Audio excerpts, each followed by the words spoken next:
The views and opinions expressed by the hosts and the guests do not reflect those of the show, the management, and the company.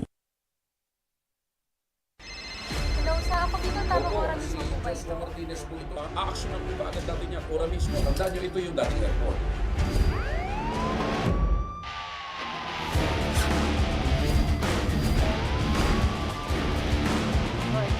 Ano naman kayong dalawa pinagchichismisan yung mga marites kayo, ha?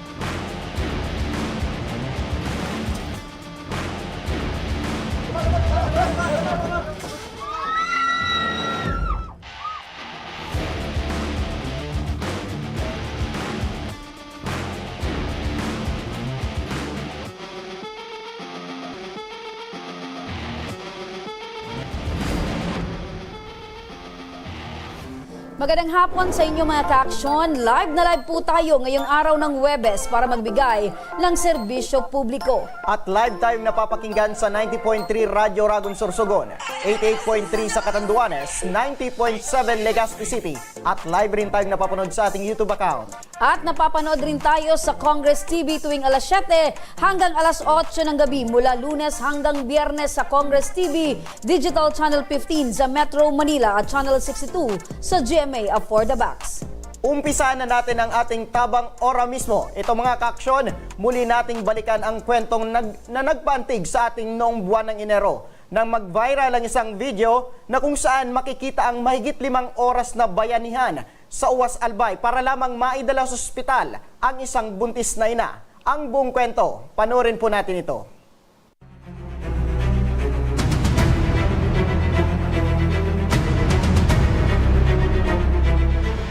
Sa kuha ng cellphone videong ito, makikita ang buhay na diwa ng pagbabayanihan ng mga taga San Antonio, Uwas Albay.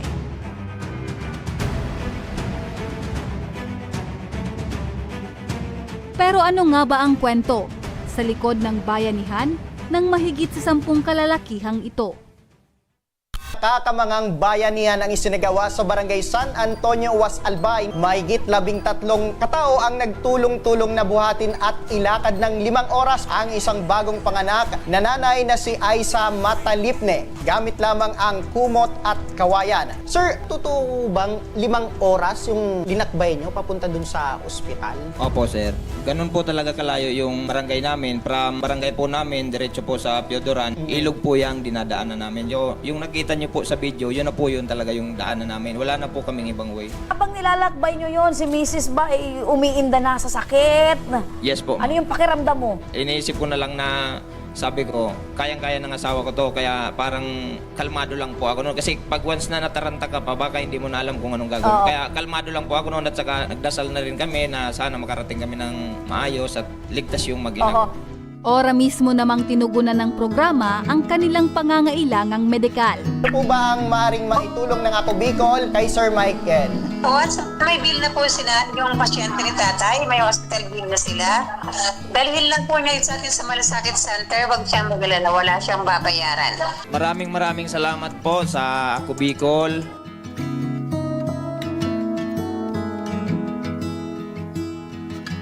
At sa paglabas ni Aisa sa mahigit 1 linggong pamamalagi sa ospital, ang una niyang nais mahagkan ay ang kanyang anak.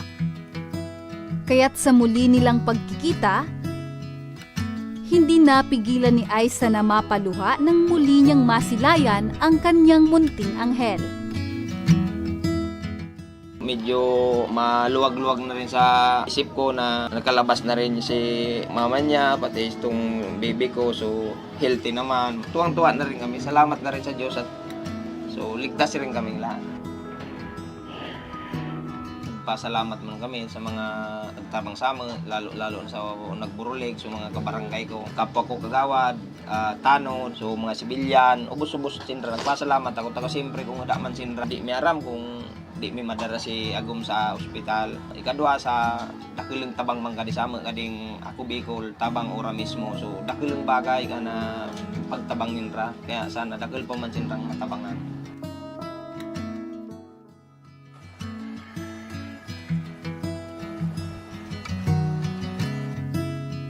Mga kaaksyon mula dito sa Barangay La Medalla, Piuduran, Albay, sasamahan natin sina Tatay Michael pauwi sa kanilang bahay.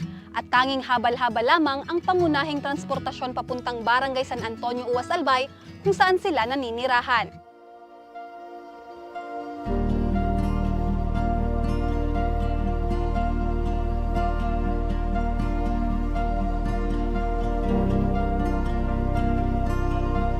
Sa init at haba ng biyahe, kinailangan namin pansamantalang tumigil sa daan.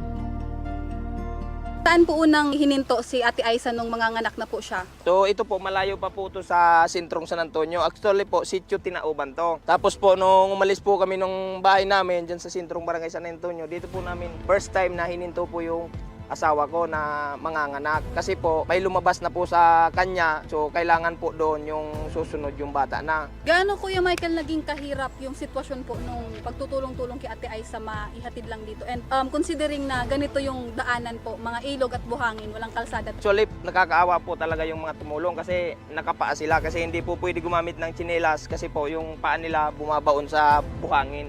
At saka hindi naman po ganito yung tubig. Ito pong tubig na yan, mahina yan. So, nung dinala po namin yung asawa ko sa ospital, malakas po yung agos ng ilog. Totally po, baha po.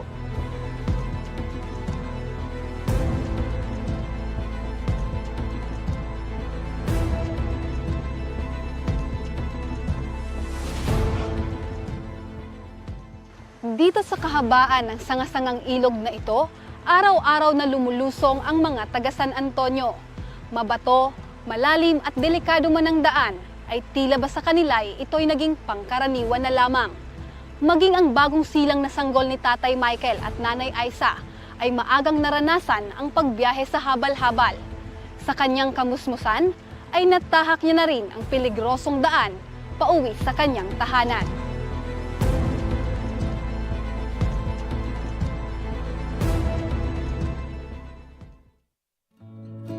At laking pasasalamat naman ang pamilya Matalipni. Dahil sa kanilang pag-uwi sa bundok, ay biniyayaan sila ng magandang panahon.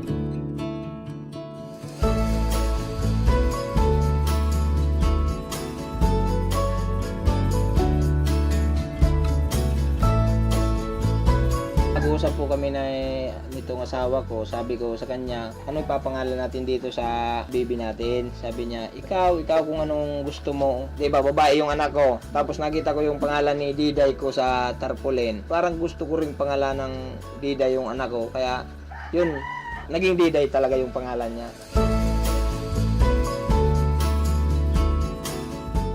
Nang mabatid na nakauwi na ang mag-ina, agad naman silang binisita ng umalalay sa kanilang kumadrona. Sinamahan ko kahit na malakas yung agos ng tubig kasi hindi ko pwedeng mapabayaan. So kung time na yun, manganak sa daan, nandun ako. Matutulungan ko siya. Nakilala rin namin si Ruel, isa sa mga kalalakihan na tumulong magbuhat kay Aiza. Kahit na mahirap ko, tulong-tulong kami. Dahil ito yung buhay na nanganganak. Yung talagang nakasalayan dito sa amin. Tulungan. Kaya naman ito ang isang patunay na buhay pa rin ang diwa ng pagtutulungan ng mga Pilipino na walang hinihinging kapalit.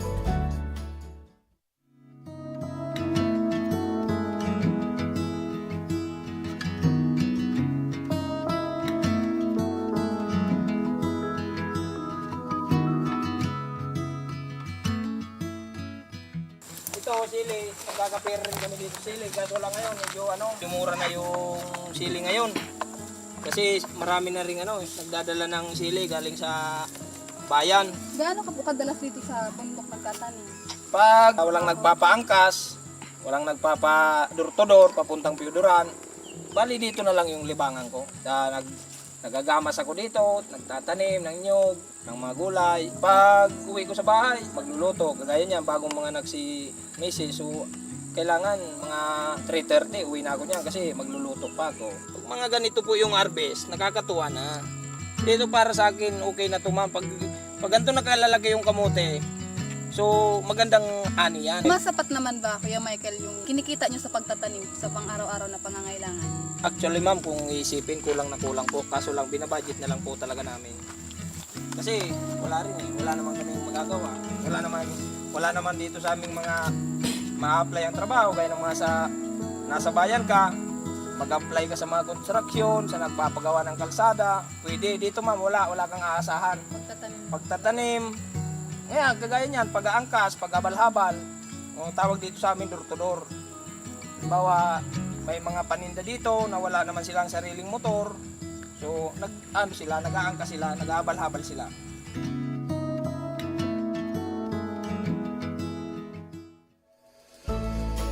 Sa ngayon, nakatutok silang mag-asawa sa pag-aalaga sa kanilang mga anak.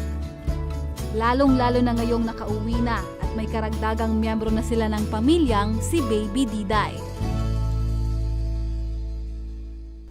Ayan mga ka-aksyon, yan partner, yung pagpapakita ng totoong pagmamalasakit sa kanilang kabaryo or kabarangay. Yan yung Nakakatuwa. unique operation partner.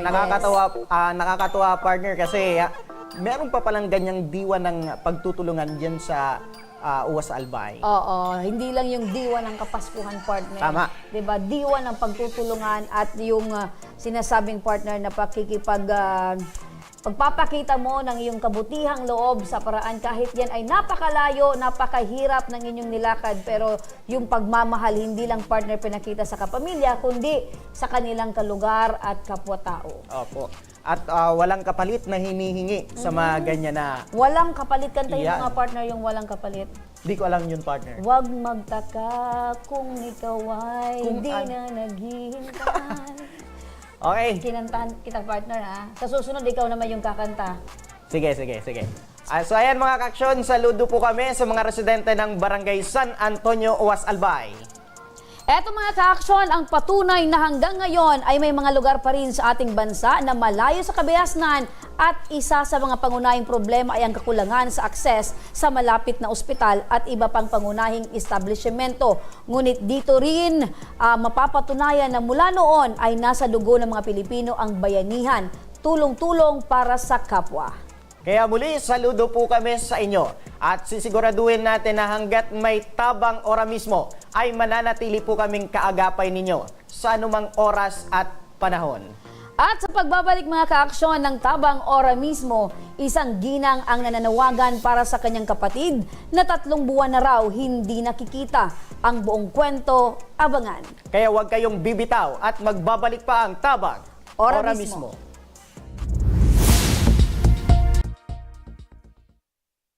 Marahin aldaw sa Indo Gabos. Ang aldaw na ini ay para sa Indo, para sa tuyang mga kababayang Bicolano na nangangaipuhan kan kalinga, asin manlain-lain na medikal na serbisyo. Ini po ang sa tuyang dalan para makapaghatod kan serbisyo maski guraano ini karayo o karani ang sa indong kinamumugtakan. Ang Tarabangan Caravan ay sarupong inisyatibo kanako Bicol Party List na igwang layunin na darahon ang serbisyo medikal asin dental direkta sa saindong mga komunidad. Aram po niya to na daigabos may kakayahan o pagkakataon na makaduman sa ospital o klinika. Kaya't kami na po ang nagrarani sa Indo. Kaibahan ang matitibay na doktor, dentista, medical personnel, asin mga volunteer kan ako Bicol Party List. Libre po gabos ang serbisyo medikal, dental, laboratory, asin mga bulong. Wala po kamo na dapat ihadit sa gastusin taini ay para sa indong kalusugan. Kaiba taman po ang satuyang programa ang libreng gupit asin masahe para sa satuyang mga kababayan. Maliban digdi, may local recruitment activity man kitang unyan. Ini po sarong biyaya para sa satuyang mga kababayan na nag-aanap kitrabaho. Sana po ay makatabang ini sa Indo. Tangani, makaanap ki mga bagong oportunidad para sa indong pamilya. Mga kababayan, muya ko pong ipaabot sa Indo na ako Bicol Party List permi yaon para sa Indo. Sadto ngunyan asin sa maabot. Kami po ay padagos paglilingkod sa bawat Bicolano. Kami po ay nagpapasalamat sa saindong padagos na suporta. Habang yaon ang suporta kan kada Bicolano sa Ako Bicol Party List, padagos po niya to dadarahon ang mga programa na direktang nakakapiktar asin nakakatabang sa saindong gabos. Sa giraray, dakulaw pasasalamat po sa indong pagtangkilid asin pagtitiwala naway padagos niya tong ipangaji ang mga kalusugan asin kaligtasan kang bawat saro. Padagos po kitang magtarabangan asin magkasararo para sa mas malusog asin masiglang Bicolandia. Nakulang salamat po asin marahay na aldaw sa indong gabos.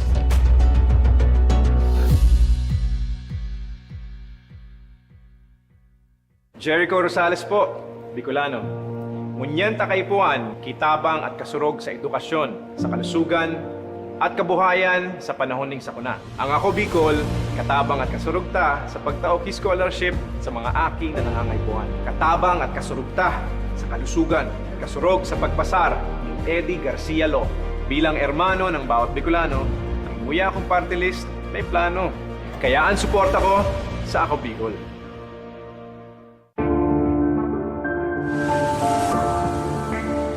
Sabi nila, wala ka daw ginawa nung nakaupo ka sa Senado. Ano pinanindigan mo? Pinanindigan ni Senator Lito kaming mahihirap. Binigyan niya kami ng libreng tulong legal para umunlad. Gagawin ko ang lahat para magbayad sila. Kot! Ang sabi nila, artista ka lang. Ano bang magagawa ng isang action star? Marami nang nagawa si Senator Lito. At ang isa dito ay yung pag-aksyon niya para sa kapakanan naming mga manggagawa. Ang sabi nila, hindi ka daw nakapagtapos sa pag-aaral. Paano mo kami matutulungan? Hindi nga siya nakapagtapos, pero ginawa niya ang lahat para kami ay makagraduate na! Ilan lang yan sa maraming nagawa ni Senator Lito Lapid. Lito Lapid. Dumanas ka man ng hirap. Lahat ng sabi-sabi sa'yo, inaksyonan mo. Kung ako'y nakaahon, kaya nyo rin. Kaya natin lahat lumaban at umunlad. Tatak Lingkod Lapid, Supremo ng Senado. Lito Lapid, number 35 sa Balota. Lito, Lito, Lito Lapid! Lito, Lito, Lito Lapid! Lito, Lito, Lito Lapid! Daan-daan na po ang mga nakapagtapos at may mga kanya-kanya ng propesyon. Sa kanilang pagpupunyagi, walang masidlan ang kanilang mga ngiti. Inat sa Gabos, nagpapasalamat po ako sa AKB. Gusto ko lang po magpasalamat sa Ako Bicol sa opportunity na tigtatao po arog po sa kuya na estudyante. Dahil naandyan lang, katuwang lagi, Ako Bicol, katabang na, kasurog pa. Hindi rin nagpahuli sa pagtugon sa mga pangailangan ng ating mga healthcare workers at mga frontliners. Sa simula pa lang nitong pandemya, hanggang sa ngayon, walang humpayang pagtulong. Ay, nagpapasalamat po ako sa pagtaon ng tabang hali sa Ako Bicol Party List. Salamat kong dakula sa duwang congressman. Kayo nakakatabang sa muya sa gabi. Maaasahan, Ako Bicol, katabang na, kasurog pa. Tucked away in the province of Albay, known for its perfectly shaped Mayon volcano, Misibis Bay Resort, a locally owned 5-hectare private island resort. The resort is ready for all those looking to balance tranquility and adventure. This tropical destination is where guests can either choose to relax under the palm trees or have an adventure under the sun. It features modern and luxurious rooms and villas, recreational facilities, and sophisticated services.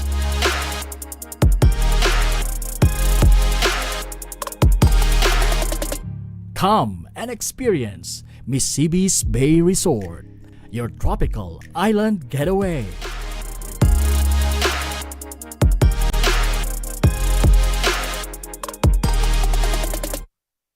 Problema sa tubig, agarang binigyang solusyon.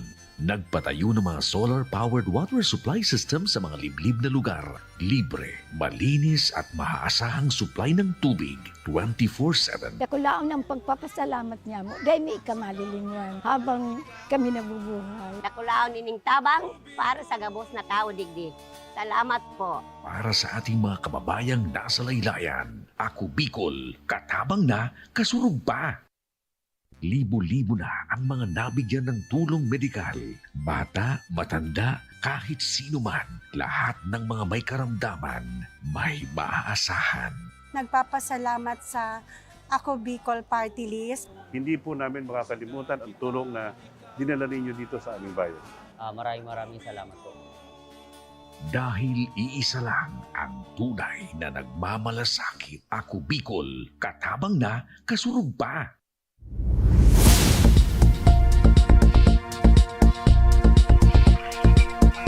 Nagbabalik mga kaaksyon ang tabang ora mismo. Ito mga kaaksyon mula sa Karamuan, Camarines Sur. Makakausap natin si Emanelin Orolfo. Siya ay panganay sa 6 na magkakapatid at ang kanyang hinaing ay ang nawawala nitong kapatid na si Regan Paul Chokson. 28 taong gulang at 3 buwan na raw hindi umuwi sa kanila. Labis ang kanilang pag-aalala dahil may sakit daw sa pag-iisip itong kapatid nila. Ang pinadalang panawagan ni Emanelin, panoorin po natin ito. Ako po si Emanelin Orolfo ng Ilawod, Karamuan, Camarines Sur. Lumapit sa tabang ora mismo upang tulungan kami sa paghahanap sa aming kapatid na si Regan Chokson. Ako po ay nananawagan sa aming kapatid upang makita siya ng buhay, ligtas at makauwi sa amin. At para sa alalahaning ito, nasa kabilang linya na ng ating telepono si Emanelin. Magandang hapon po sa inyo, Emma. Magandang hapon po, ma'am. Okay. Okay lang ba? Tawagin na lang kitang Emma. Opo, thank you. Opo, ma'am. Okay, Emma, maaari niyo po bang maikwento sa amin paano ba nawala itong kapatid po ninyo? Ano po kasi, ma'am? December po, ma'am, umalis po siya sa amin. Hindi po siya nagpaalam. Tapos, sabi kasi ni nanay, dun sa kapatid namin, mamamas ko daw kasi po.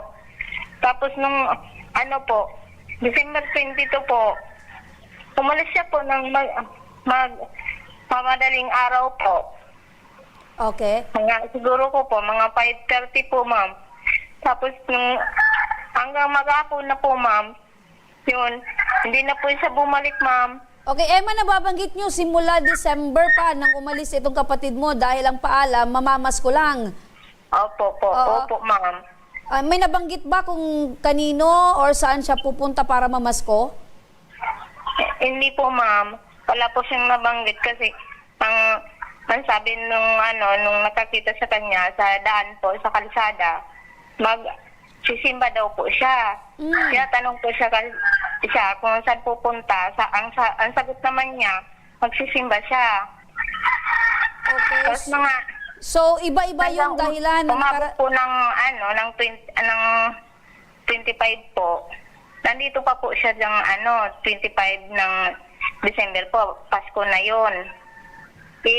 Wala naman po siya dito sa Karamuan kasi saan na nagpunta si nanay ng mga barangay, hindi rin siya nakikita.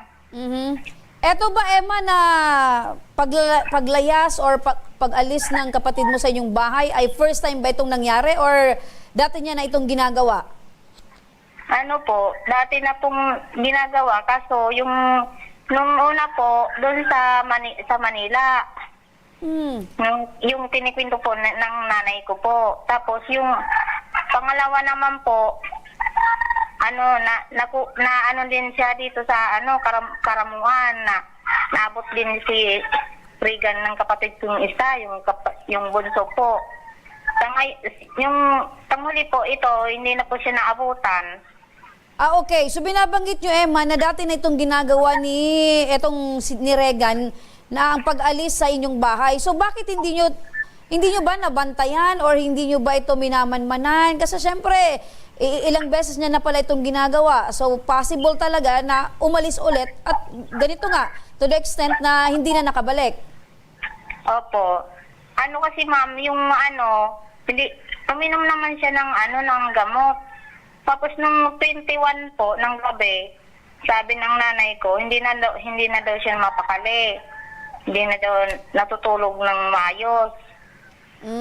So kahit umiinom ng gamot, nakitaan na itong kapatid mo ng nanay mo na iba na yung mga kilos at galaw. Opo. Tapos hindi naman po alam nila nanay kung saan siya pupunta o aalis ba o ano.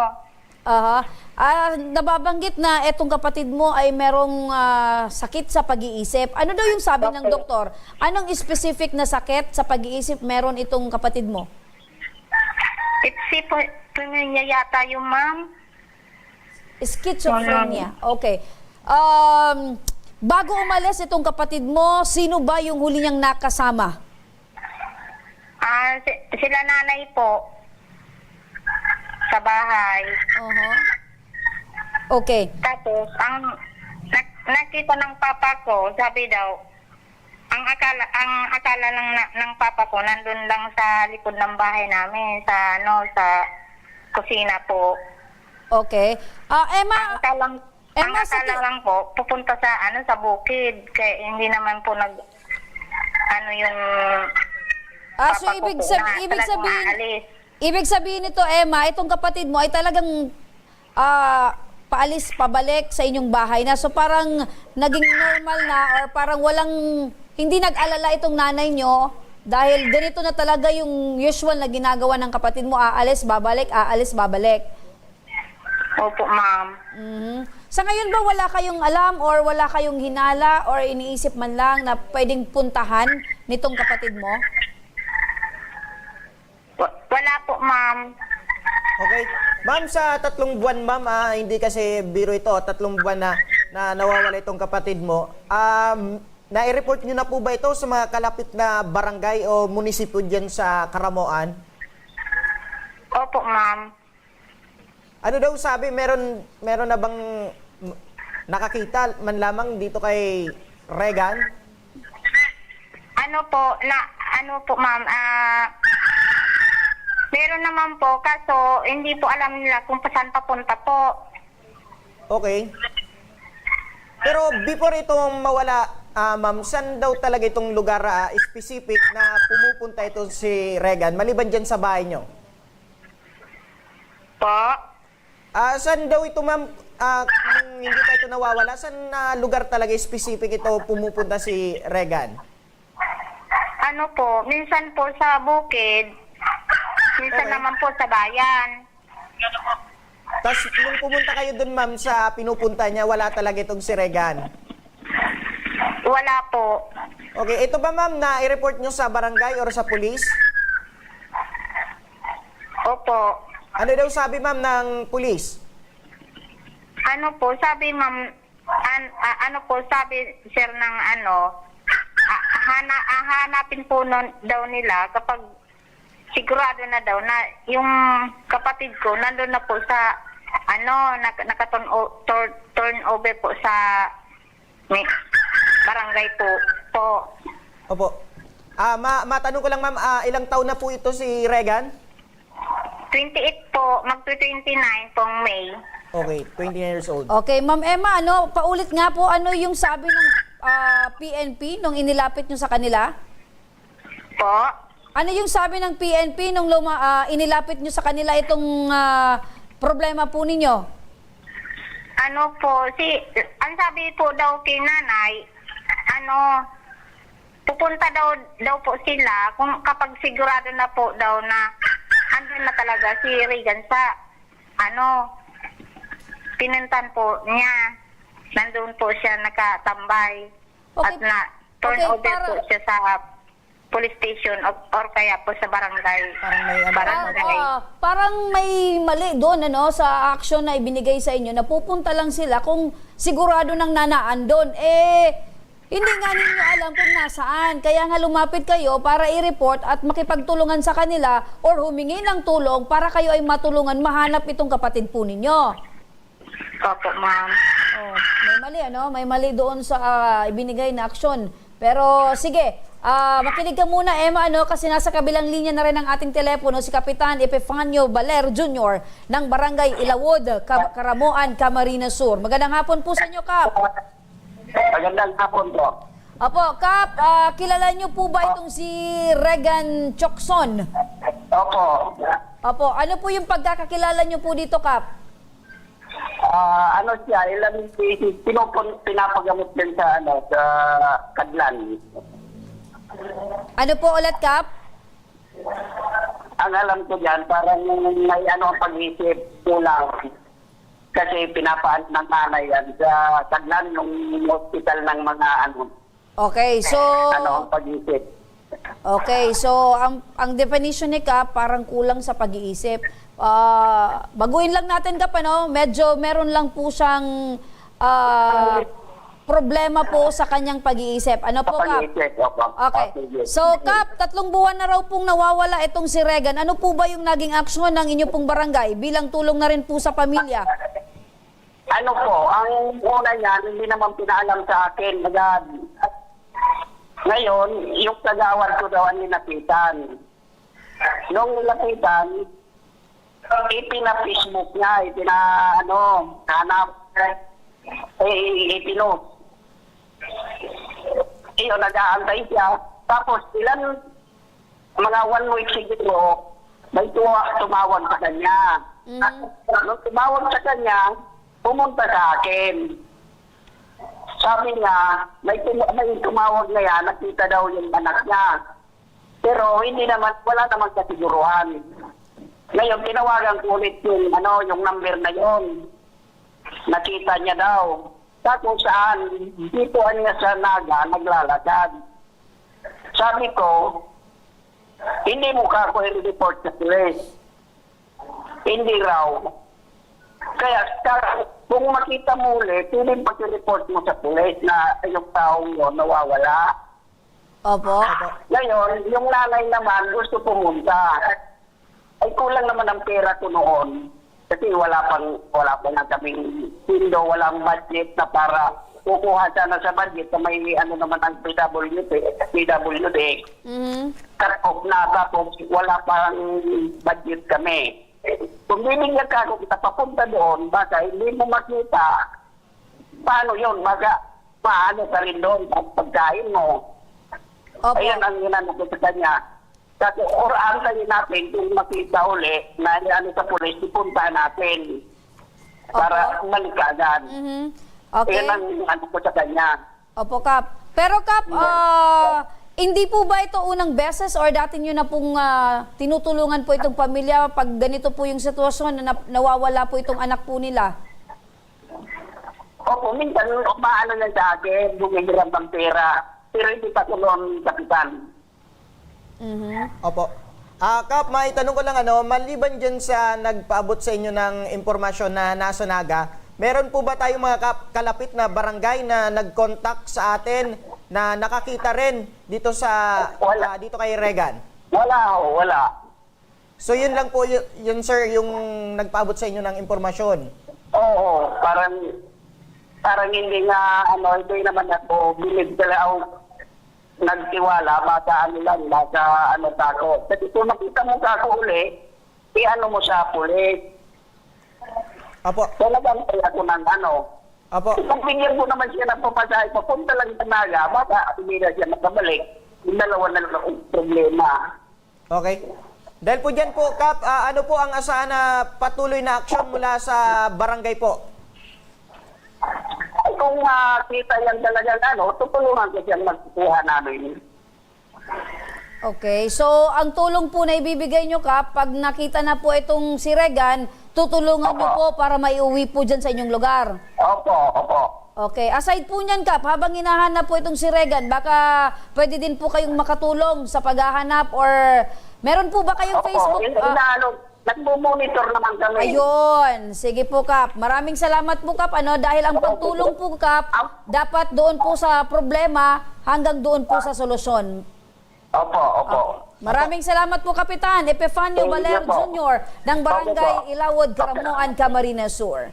Eto naman mga ka-aksyon, nasa kabilang linya na rin ng ating telepono si Police Staff Sergeant Jonathan Dorado, ang hepeng Chief Investigator ng Karamuan Municipal Police Station. Magandang hapon po, Sargento. Ma'am, magandang hapon po at sa inyo po mga tagapakinig po.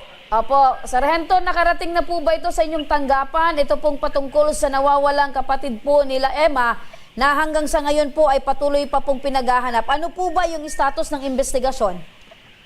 Ma'am, una po isang mainit na pagbati po sa inyo dyan. Ito po ma'am, naka-report na po to, recorded na po to sa amin ma'am, way back December 24, 2024 po ma'am, at around 5 p.m. pumunta po dito yung nanay ni Regan para i-request na ilagay po, ipa-blatter at ipakiusap na kung pwede, ipa-plus alarm namin to. At agad naman po namin inaksyonan, matapos makuha namin ng konting pahayag yung kanyang nanay at ilang detalye kung paano po nangyari yung pag-alis ni Regan nang walang paalam sa kanila. Umalis po ito ma'am nung December 23 at around 5 in the morning.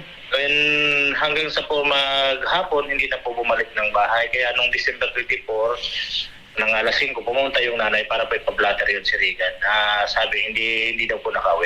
Opo. So, yung pangalawa kong tanong, Sargento, ayun, nasagot nyo na po, no? Ang tanong ko sana kung bakit ang tulong po na ibinigay po ng inyong tanggapan ay kung mahanap na po ay agad yung tutulungan. So, nasagot nyo na po na the moment na ipinarating po sa inyo yung report, nagkaroon po kayo ng flash alarm. So, ibig sabihin, ito po ay talagang binigyan nyo na po ng aksyon doon pa lang po sa pagpunta po ng pamilya sa inyong tanggapan. Maraming salamat po, Sargento, dyan. Ano po? So, ngayon po, Sargento, ngayon po ba ay, since magtatatlong buwan na pong pinaghahanap ito, hanggang sa ngayon po ba wala pa po kayong lead kung nasaan po itong pinaghahanap po nilang kapamilya? Ma'am, base po sa amin patuloy po pakikipag-ugnayan. Meron din po sa amin na kasi ma'am nakapost na po ma'am sa FB at yung PCR natin dito ma'am, naghanap po sila ng pagpagawa ng mga picture po ni Regan dito po sa atin ma'am sa mga terminal dito sa Palengke.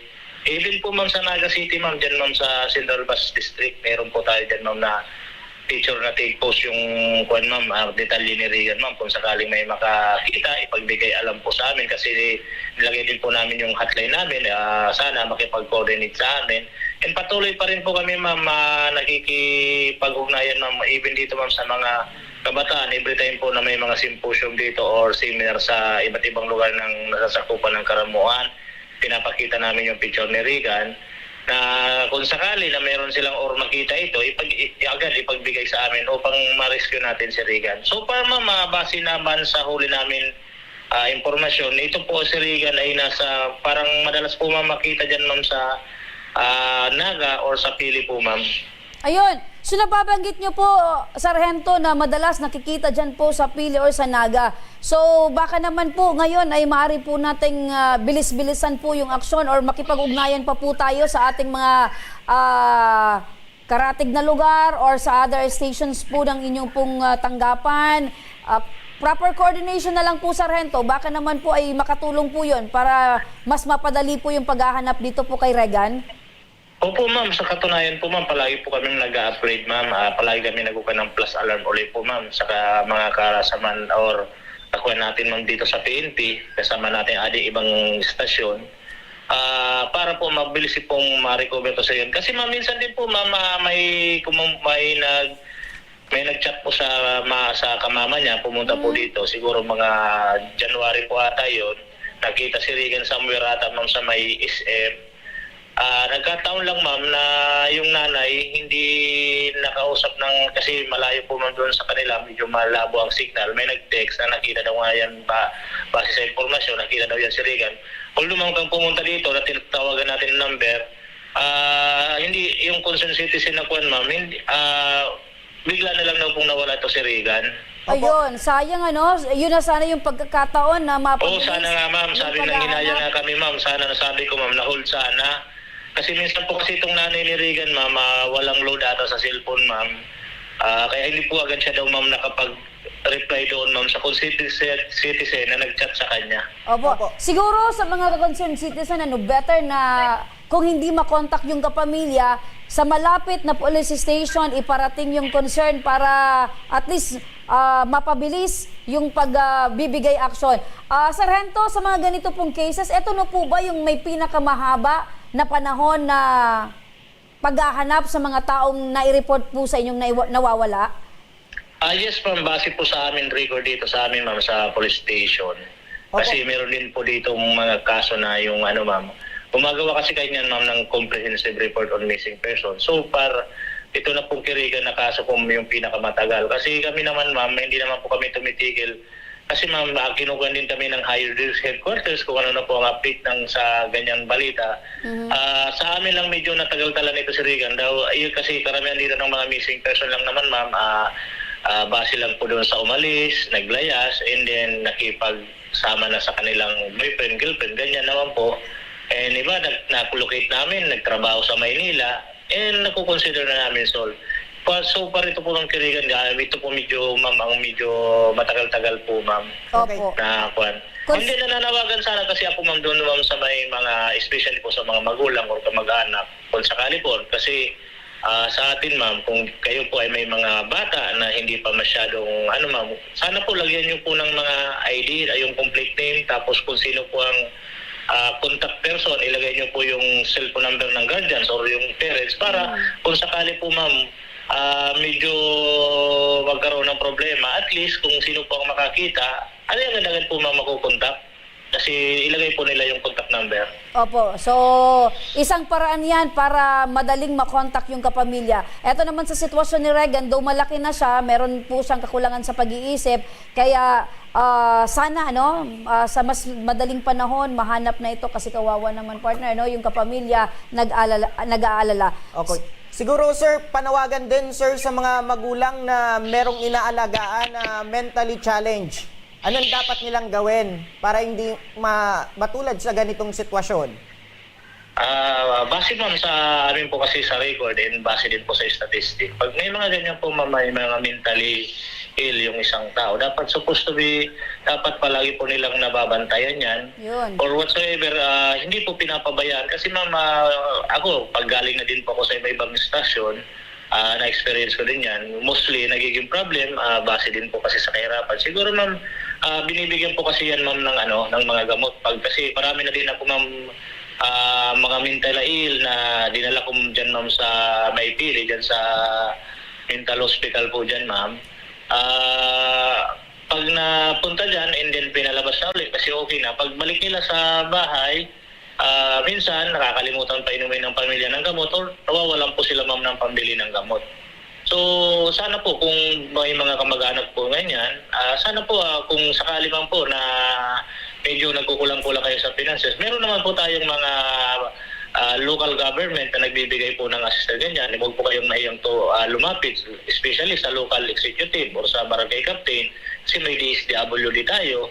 And din po dito sa Himpilan, minsan bumibigay po kami ng tulong kung panggamot naman yan para samahan po namin kayo sa proper office or sa binyo para po makahingi ng tulong. Apo, tama po. Sir, pahabol lang siguro na tanong, sir. Maliban dito kay pagkawala ni Regan, meron pa po ba tayong ibang taong hinahanap po dyan sa Karamoan?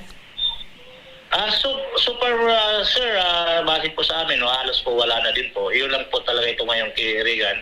Kasi base din po sa amin, ma'am, sa pagkukuha namin, sa record namin, okay na din po na lahat na po nagawa na namin ng progress report. Yung mga taong nawawala, wherein pa, okay na po din sila. Ayun, so maraming salamat po Sargento Police Staff Sergeant Jonathan Dorado, ang Chief Investigator ng Karamoan Municipal Police Station, sa inyo pong panahon at oras. Mabuhay po kayo dyan. Yes ma'am, more on power in your program and sa inyo pong patuloy pong paglilingkod sa mga mamamayan. Ma'am, at kami po dito ma'am sa ma'am, sa Karamuan at patuloy pong nananawagan na sana maging maingat at maging mapag-isip po ang mga kababayan natin pagdating sa ganitong uri po ng sitwasyon. Apo, dahil ang gusto ng pulis ay ligtas ka. Maraming salamat po, Sargento. Thank you very much po. Ayan, balikan natin si Emma. Emma. Hello po, ma'am. Apo, Emma, napakinggan mo yung sabi ni Sargento sa mga ganitong pinagdadaanan ng kapatid po ninyo, kailangan po ay doble bantay at doble yung pag-aalaga. In terms naman sa pagpapainom ng gamot, dapat hindi malipasan. So, ngayon, Emma, ano po ba yung lesson po na inyo pong nakuha sa ganito po na nawawala yung kapatid nyo? Ano po sana yung ginawa po ninyo para hindi sana nangyari yung ganito po? Ano po, ma'am? Sana nasundan po, ma'am. Ayun. Okay. So pinaka-importante na sana nasundan, kasi yung pagbabantay sa kapatid po ninyo kahit nasa ganun ng edad, dahil nga mentally incapacitated, kulang yung pag-progress ng takbo ng utak ng kapatid po ninyo, parang bata pa rin yan, partner, na kailangan bantayan, kailangan alagaan ng maayos. Okay. Ma'am, pagkakataon na po ito, kung may gusto ko po kayong panawagan po, marami pong taga-panood at taga-panginig ngayong hapon na ito. Hello, Ma'am Emma. Hello po, sir. Apo, kung meron po kayong mensahe or panawagan po sa ating taga-panood at taga-pakinig ngayong hapon, ano po yun, Ma'am Emma? Ano po, sa aking kapatid po, meron pong makakakita sa kanya, maaari man pong tumawag sa aming number at tumawag man po sa police station man po para makauwi na po siya ng ligtas at buhay man po sa amin. Emma, etong si Regan ay 28 years old. Sino yung matanda sa inyo? Po? Sino yung matanda sa inyo ni Regan? Ako po. Ikaw. Oo. So, eto bang si Regan ay malapit sa yung puso? Gaano kayo ka-close? Po? Gaano kayo ka-close nitong si Regan? Pangatlo po siya. Okay, so ang tanong ko, gaano kayo ka-close bilang magkapatid? Siyempre, kahit kayo ay may agwat, pero yung closeness ninyo, kumusta naman? Okay man po siya kasi kahit papano, ganun ang sakit niya. Nakakatulong siya sa amin, magkakapatid, naiintindihan niyo kapag walang-wala yung isa, yung may mga isa pang kapansanan na kapatid ko, nagbibigay naman siya pag pag meron po siya. Okay, natatanong kayo, Emma, kasi syempre ilang buwan na rin na hindi nyo nahanap itong si Regan. Miss na miss nyo na ba siya? Kumusta naman, especially yung nanay mo na nag-aalala? Ano po, ma'am? Nagkakawa po kasi yung lagayan niya kung saan pumunta. Okay. Si nanay po hindi na alam kung saan pupunta. Tapos yung kapatid ko na sa malayo. Ako na lang yung nag-aano sa kanila. Nag-aasikaso. Okay. Tapos ako yung malapit. Ayun, so Ma'am Emma, ano miss na miss nyo na itong si Regan, Emma. Okay. Ma'am Emma, matanong ko lang, ano po yung mga kadalasan na... Kasi katulad ko din siya. Opo. Isa din itong kapatid niya, nawalan din ako ng anak. Kaya nararamdaman ko masakit mawalan ng kapatid.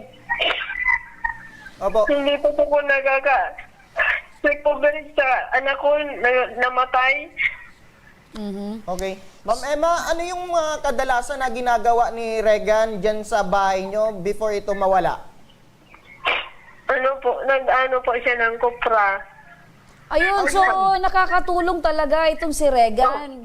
Kahit Tapos meron, nag-ano po siya ng kahoy. Oh, yun. Kahit meron siyang kakundian, nakakatulong talaga sa inyong pamilya itong si Regan. Opo, ma'am. Okay. So talaga naman sobrang namimiss na talaga ni Emma at ng pamilya itong si Regan. Sana naman kung nasaan itong si Regan, ano, kung may nakakakita or may nakakakilala, please tulungan niyo po yung pamilya para naman maibsan yung kanilang pag-aalala dito kay Regan. Naka-flash mga ka-aksyon sa inyo pong mga screen ang pagkakakilanlan dito po kay Regan. Si Regan Paul Chocson ay 28 years old. Pangtatlo po sa 6 na magkakapatid.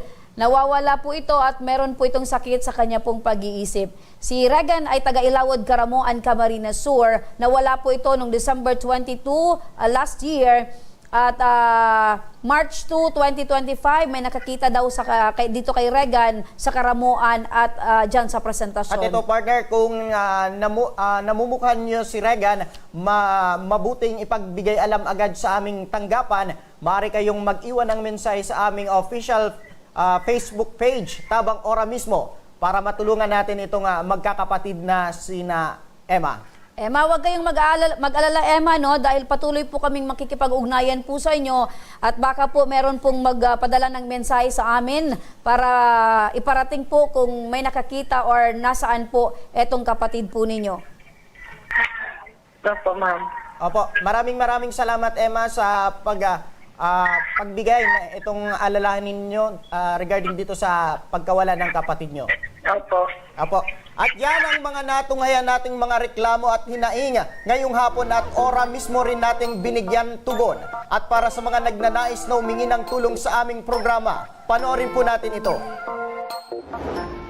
Sa may mga problemang legal at medikal na nais humingi ng tulong sa ating programa, maaari po kayong magsadya sa aming tanggapan sa ground floor Embarcadero de Legazpi, Victory Village, Legazpi City. Bukas po ang aming tanggapan mula Lunes hanggang Sabado, alas 8 ng umaga hanggang alas 5 ng hapon. Sa mga nasa Metro Manila naman po at kalapit na lugar, maaari po kayong humingi ng tulong sa Action Call Center sa North Wing ng Batasang Pambansa. Magpunta lamang po kayo tuwing araw ng Lunes alas 8 ng umaga hanggang alauna ng hapon.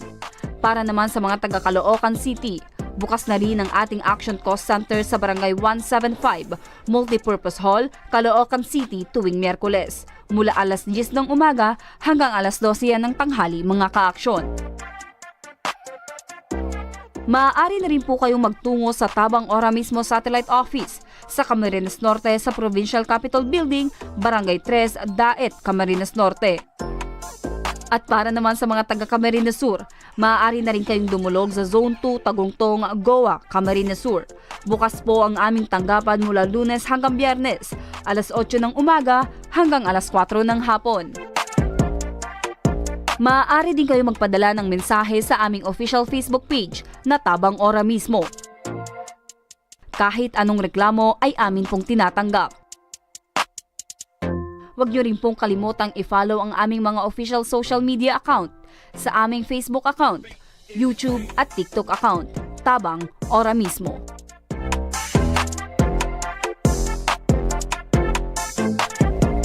At mga ka-aksyon, hanggang bukas, sama-sama pa rin nating aksyonan ang mga problemang medikal at legal.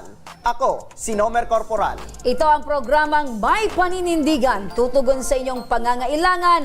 Ako naman po si Remy Araneta Mindones. Magandang hapon at salamat. Ito ang Tabang Ora mismo. Action ko sa mga nangangailangan. Action ko lahat ay dadamayan.